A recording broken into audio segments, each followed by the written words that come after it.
Hi guys, welcome back. I am Vivek Singhal from tradingwithvivek.com और आज हम बात करने वाले हैं एलेंबिक फार्मास्यूटिकल्स लिमिटेड के बारे में। और ऑफ कोर्स हमेशा की तरह से यहाँ पर भी कुछ अच्छा नज़र आ रहा है, इसीलिए इसको आज डिस्कस करना है और डिस्कस करके आप सबको ये समझाने की कोशिश करनी है कि किस तरीके से हमें किसी भी स्टॉक को एनालाइज करना चाहिए। वो कौन कौन से फैक्टर्स हैं जो इकोनॉमिक्स से रिलेटेड हैं, बिजनेस से रिलेटेड हैं, फाइनेंशियल से रिलेटेड हैं, उसके बाद में टेक्निकल्स क्या कहते हैं और टेक्निकल्स किस तरीके से एग्जैक्टली वर्क करते हैं। जब इन सब चीज़ों का कॉम्बिनेशन बनता है तो चीज़ें ज़्यादा अच्छे से काम करती हैं, हमारी कन्विक्शन ज़्यादा होती है। और मार्केट में जब कोई टर्मोइल आए, कोई नीचे आने लगे मार्केट, तो उस टाइम पर हम उसको होल्ड कर पाते हैं। तो यहां पर जब हम एक हमारा यही रीजन होता है कि जब भी कोई नई वीडियो आती है तो कुछ ना कुछ नया उसमें नजर आता है, मीन्स कुछ अच्छा नजर आता है और डिस्कस करने के लिए हमारे पास कुछ होता है।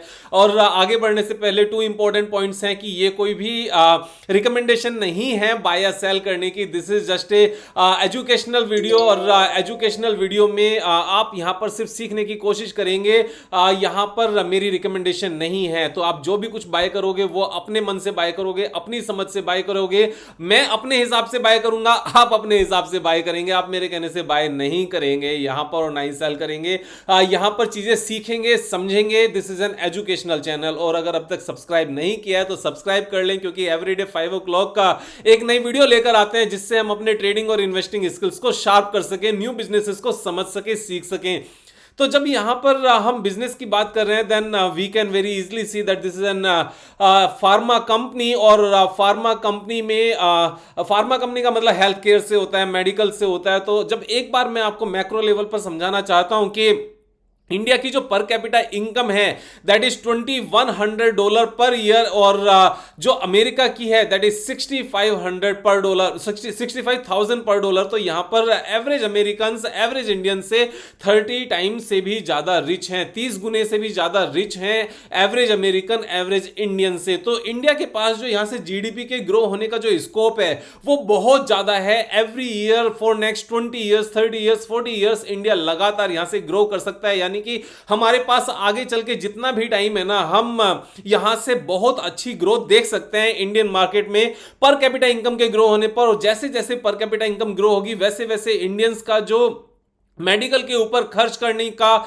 जो आगे स्कोप है वो बढ़ जाएगा। देखो यहां पर एक और फिगर मैं आपको बताना चाहता हूं। इंडियंस जो खर्च करते हैं, यहां पर ये 2018 की फिगर है वर्ल्ड बैंक की। तो यहां पर ये लिखा हुआ है कि इंडियंस अपनी जीडीपी का 3.54% स्पेंड करते हैं मेडिकल पर, हेल्थ केयर पर, जबकि अमेरिका यहां पर 16.89% यहां पर खर्च करते हैं। स्विट्जरलैंड 11.88 करता है, जर्मनी 11% करता है, यानी कि यूरोपियन कंट्रीज ऑलमोस्ट 11% करती है, जापान 11% करता है, Sweden Canada 10%, Austria Belgium Denmark, यानी कि यूरोप 10 to 11% खर्च करते हैं और अमेरिकन यहां पर 17% करते हैं, 16.89। लेकिन इंडियन सिर्फ और सिर्फ 3.54 करते हैं। उसका रीजन क्या है? देखो यहां पर दो चीजें इंपॉर्टेंट हैं। एक तो जो एवरी इंडियंस का यहां पर जो परसेंटेज है, जीडीपी का जो परसेंटेज है, ये ग्रो होना है मेडिकल खर्च के ऊपर, दूसरा हेल्थ केयर के ऊपर, दूसरा यहां पर यह भी चीज इंपॉर्टेंट है कि जो जीडीपी है ये भी ग्रो करनी है। तो जब जीडीपी के ग्रो करने से सीधा सीधा परसेंटेज भी, अगर सपोज यहां पर 3.5% ही मेडिकल के ऊपर हमारा खर्च रह जाता है, तो भी जैसे जैसे जीडीपी इंक्रीज होती रहेगी वैसे वैसे यहां पर परसेंटेज के हिसाब से एब्सोल्यूट टर्म्स में लगातार यहां से जो स्पेंडिंग है वो इंक्रीज होती रहेगी। यानी कि मेडिकल जो पूरा सेगमेंट है, जो पूरा सेक्टर है, हेल्थ केयर जो पूरा सेक्टर है, उसमें यहां से बढ़ोतरी होती रहेगी। लेकिन यहां पर ये परसेंटेज भी ग्रो होगी। तो यहां पर अभी तक परसेंटेज कम क्यों है? उसका बड़ा सिंपल सा रीजन है। जब इंसान कोई 4 रुपए कमाता है ना, मींस कुछ भी पैसा कमाता है, तो सबसे पहले उसने अपने खाने के ऊपर, भोजन के ऊपर, फूड के ऊपर खर्च करना होता है, उसके बाद पहनने के ऊपर खर्च करना होता है। तो जो बेसिक नेसेसिटीज हैं सबसे पहले उसके ऊपर खर्च करना होता है। हेल्थ केयर उसके बाद में आता है। हालांकि हेल्थ केयर बहुत बाद में नहीं आता, लेकिन अगर खाने के लिए पैसे की कमी होगी और मींस कंसिस्टेंटली इस चीज की अनसर्टेनिटी बनी होगी कि नेक्स्ट मंथ यहां पर अपने किचन के खर्चे कैसे चलेंगे, तो वहां पर ये परसेंटेज अपने आप कम हो जाती है। जैसे जैसे हम बेसिक नेसेसिटीज से थोड़ा सा भी ऊपर की तरफ जाते हैं, यानी कि लोअर क्लास से निकल के मिडिल क्लास में थोड़ा सा भी हम एंटर करते हैं तो यहां पर क्लास से मतलब सिर्फ और सिर्फ अपनी इनकम से मतलब है। तो सपोज 5,000 पर मंथ में एक इंसान का महीने का बेसिक खर्च पूरा होता है, तो जैसे ही 5,000 पर मंथ से वो 10,000 की तरफ जाएगा, 7,000 की तरफ भी जाएगा, तो जो 2,000 का कुशन है वो यहां पर मेडिकल एक्सपेंस की तरफ, उसकी तरफ ध्यान खींचेगा और यहां पर वो अपनी हेल्थ को लेकर और ज्यादा खर्च कर पाएगा। तो यहां पर दोनों चीजें इन्वॉल्व हैं, एक तो जीडीपी का ग्रो होना, जो यहां से मैंने बता दिया कि we Indians are 30 times lesser richer than American हमसे 30 टाइम्स ज्यादा रिच हैं। और दूसरा यहां पर जो परसेंटेज है जीडीपी का, यानी कि उसका भी हम सिर्फ और सिर्फ 3.54% यहां पर स्पेंड करते हैं और बाकी कंट्रीज में ये नंबर 10% से भी ज्यादा है। तो यहां पे बहुत स्कोप है और उसमें जो यहां पर लीडिंग कंपनीज हैं उनमें अलग ही बात रहती है। यहां पर लीडिंग कंपनीज का मतलब कभी भी ये नहीं होता कि जो सबसे ज्यादा सेल्स करती हैं, सबसे ज्यादा लार्ज साइज में बड़ी है। लीडिंग का मतलब यहां पर जितने नेट प्रॉफिट को मेंटेन करके चलना, यहां पर लगातार ग्रोथ दिखाना, कंसिस्टेंटली ग्रोथ दिखाना, दैट इज आल्सो इंपॉर्टेंट। तो यहां पर अगर हम एलेंबिक फार्मास्यूटिकल्स की बात करने लगे और नीचे एक बार आकर देखें, इसका पास्ट ट्रैक रिकॉर्ड देखें, तो यहां पर चीजें ऐसे ही क्लियर हो जाती है कि लास्ट 10 ईयर्स में कितना ग्रो किया। 1200, 1400, 15, 18, 20, 31 again and 31, 39, 46, 53 means consistent growth है यहां पर एवरी ईयर। लास्ट 10 इयर्स में यहां से 4 टाइम से भी ज्यादा सेल्स हो गई है। और अगर नेट प्रॉफिट की बात करें तो नेट प्रॉफिट तो यहां पर 12-13 टाइम्स हो गया है, क्योंकि जब सेल्स जितनी इंक्रीज होती है उससे ज्यादा यहां पर नेट प्रॉफिट इंक्रीज होता है। ये हमेशा से देखा गया है, क्योंकि कुछ खर्चे हमारे फिक्स्ड होते हैं, कुछ वेरिएबल होते हैं। यानी कि अगर 100 से सेल्स इंक्रीज होकर 150 हो जाए तो यहां पर जो खर्चे हैं वो भी सेम रेशो में नहीं बढ़ते, क्योंकि कुछ खर्चे फिक्स होते हैं और सिर्फ वेरिएबल खर्चा ही बढ़ता है। यानी कि जितनी ज्यादा सेल्स परसेंटेज में बढ़ेगी उससे ज्यादा नेट प्रॉफिट परसेंटेज टर्म्स में बढ़ता है। ये हमेशा ध्यान रखने की बात है। तो यहां पर हाईएस्ट एवर सेल्स है और हाईएस्ट एवर नेट प्रॉफिट है। उसके बाद अगर हम यहां पर क्वार्टरली रिजल्ट्स की भी बात करने लगे, लास्ट 4 क्वार्टर्स के रिजल्ट्स हाईएस्ट एवर है पिछले सारे के कंपैरिजन में, और लास्ट 4 क्वार्टर्स के यहां पर नेट प्रॉफिट भी हाईएस्ट एवर है लास्ट सबके कंपैरिजन में। तो ये चीजें अमेजिंग है। यहां पर सिर्फ और सिर्फ यही चीज इंपॉर्टेंट नहीं है कि यहां पर नेट प्रॉफिट इतना इंक्रीज हो गया है। एक और बहुत इंपॉर्टेंट पॉइंट है वो बैलेंस शीट में नजर आता है। बैलेंस शीट में अगर सबसे पहले तो देखें कि यहां पर जो लोन था मार्च 2020 में वो डिक्रीज होकर सिर्फ और सिर्फ 500 करोड़ का रह गया 1700 करोड़ से, और जो अपना पैसा था वो 3182 करोड़ से इंक्रीज होकर 5000 करोड़ हो गया है। तो यहां पर जो रेशो था, जो रेशो पहले डगमगा गया था थोड़ा सा, डेट इक्विटी रेशो, वो फुल्ली बहुत अच्छा हो गया। मींस 10% का सिर्फ डेट है, which is means a very good balance sheet. उसके बाद में यहां पर अगर आप फिक्स्ड एसेट्स देखोगे तो जो इंस्टॉल्ड कैपेसिटी है वो 1789 करोड़ का यहां पर फिक्स्ड एसेट्स एंड 2182 करोड़, यानी कि जितना ऑलरेडी इंस्टॉल्ड कैपेसिटी है उससे भी ज्यादा यहां पर CWIP में है, वर्क इन प्रोग्रेस में है। इट मींस कि यहां पर जितना अभी सेल्स होती थी उसके डबल से भी ज्यादा आने वाले टाइम में सेल्स हो जाएगी। और एक चीज हमने यहां पर पहले भी नोटिस की है कि जितनी सेल्स इंक्रीज होती है नेट प्रॉफिट उससे ज्यादा इंक्रीज होता है। ये चीज हम पहले भी समझ चुके हैं।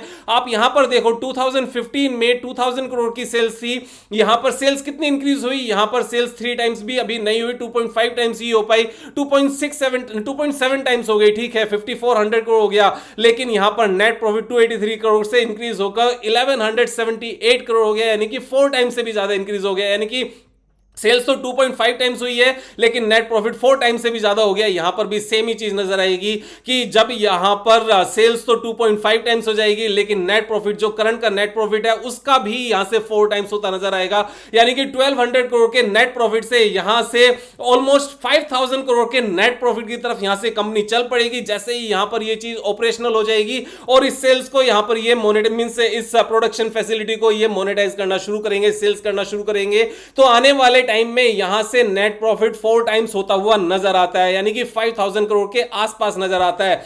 अब यहां पर एक और चीज मैं आपको बताता हूं, 5000 करोड़ का अगर नेट प्रॉफिट होता है, करंट में कंपनी की मार्केट कैपिटलाइजेशन कितनी है, सिर्फ और सिर्फ 19000 करोड़ की है। और अगर हम फॉरवर्ड पी रेशो की जो काफी एनालिस्ट बात करते हैं, अगर उस तरीके से देखा जाए तो सिर्फ और सिर्फ 4 के पी पर यह कंपनी फॉरवर्ड पी टर्म्स में यहां पर ट्रेड कर रही है। तो यहां से अमेजिंग ग्रोथ आ सकती है। एक और चीज बहुत इंपॉर्टेंट है, 2015 में कंपनी का नेट प्रॉफिट कितना था, 2015 में कंपनी का नेट प्रॉफिट था 283 करोड़। 2015 में जब लगातार ग्रोथ आई थी तो यहां पर शेयर प्राइस कितना था? 2015 में शेयर प्राइस था 782। तो 782 जो शेयर प्राइस था, जब इसने पीक बनाया था, वहां से लेकर अब तक ये करंट का अगर गैप देखा जाए उस लेवल से, तो कितना डिफरेंस है? सिर्फ और सिर्फ 22% का डिफरेंस है, दैट्स इट। और 20 यहां पर जब जुलाई 15 की हम बात कर रहे हैं, जब प्राइस यहां पर 800 था, अभी प्राइस सिर्फ 965 है। ये चीज बहुत ध्यान से समझने वाली है कि जब यहां पर 2015 में शेयर प्राइस ऑलमोस्ट अब के बराबर है, कुछ भी डिफरेंस नहीं है, उस टाइम पर इसका नेट प्रॉफिट कितना था? 283 करोड़। अभी नेट प्रॉफिट कितना है? 1178 करोड़, 4 टाइम्स से ज्यादा हो चुका है। एक और इंपॉर्टेंट पॉइंट, यहां से जब 4 टाइम्स फर्दर होगा तो ये यहां से कितने गुना हो जाएगा, आप समझ के देख लो। तो ये जो गैप हुआ है ना, यहां से जो ये डिफरेंस आया, एंड कमिंग ईयर्स जो बिल्कुल साफ साफ है कि ये यहां पर ग्रोथ लगातार दिखती रहेगी, क्योंकि यहां पर कैपेसिटी यहां से इंक्रीज हो रही है लगातार। They have always been increasing the capacity. यहां पर अगर फिक्स डिपॉजिट की बात करने लगे, 272 करोड़ से स्टार्ट किया था, 1789 करोड़ तक लेकर गए 2015 में। यहां पर कैपेसिटी कितनी थी आप ये देखो, 547 करोड़ की थी। अभी कैपेसिटी कितनी है? 1789। तो सेम यहां पर नेट प्रॉफिट में डिफरेंस भी नजर आता है। जब ये यहां से 4000 करोड़ की कैपेसिटी हो जाएगी, तो आप समझ कर देखो कि यहां से नेट प्रॉफिट कितने गुना हो जाएगा।